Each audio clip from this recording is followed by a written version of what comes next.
Welcome back to Natelby Reefing, and here is the final update after moving the tanks. Now, you guys who watch the videos regularly, I think there's 4 of you, you guys might remember that on that side we had the Waterbox Peninsula 15, which was orientated this way, and it had the black and white clownfish, and on this side we had the IM Nuvo 10, which had the orange and white clownfish.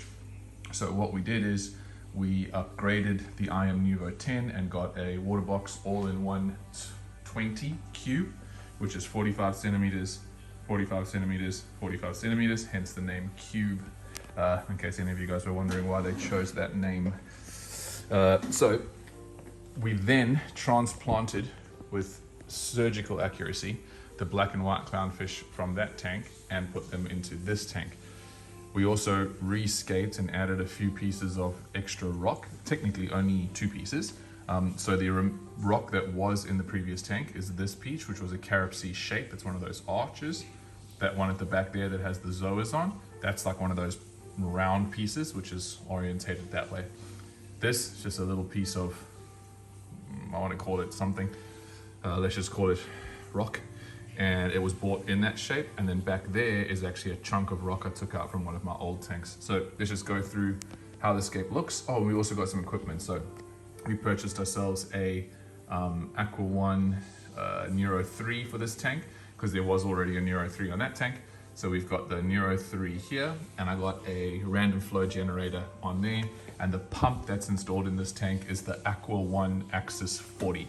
I'm running at about 65%. So let's have a quick run through and see what things are doing in here. So we've got, I think this was the Sinularia maybe, could just be making that up. It says Spitularia. The morphs are all still trying to find somewhere they like to be. There's our lady clownfish JP and our boy clownfish Little Nums. There's a little Goni rock.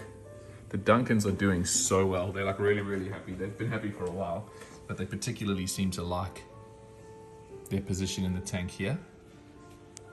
And then we've moved the toadstool to the back center, almost like a sort of showpiece guy in the middle at the back, because he gets massive. And I don't really mind if he shades out there, because it's not like we're going to plant any corals under there. This purpley color guy back there, he is not as happy as his mate in the other tank. But anyway, so you can see we've got a way for the fish to get in through the bottom here. They use this exit quite frequently, and just on cue, here comes Japes. Then they also come in through this hole on the top here. They also kind of go in through that little hole. Little Nums sometimes sneaks his way through there. Then we've got an exit for them on this side here, through there. And we've got the Kenya tree back there, the Zoa rock, and a couple of the other Zoids scattered throughout. So this tank kind of has a relatively nice appeal. Maybe it doesn't look so nice from the camera view, but if you see it in person, it's got a, I don't know, I quite like it. And then we've got the same little Bubble Magus skimmer. And then in there, which you won't be able to see, it's the Axis Neuro, the Aqua One Axis 40. Now we come over to this one, which we've orientated differently and also rescaped. So this piece of rock was upright in the other tank, but we've actually created like a cave for the clownfish. I'm hoping that they're going to eventually go in there, but in true clownfish style, they've adopted the top back corner. In here we've got the AR Neuro 3, and we've also got an Axis 20 return pump in here. So if we just have a quick squiz around this tank, that piece of rock that the GSP is on is a new piece, and there's a new piece just behind it, which the Pulsig Xenia is leaning against. That was to create some sort of structure or stability for this rock so that it doesn't slide around. I've opted for the coral pieces gravel all the way throughout.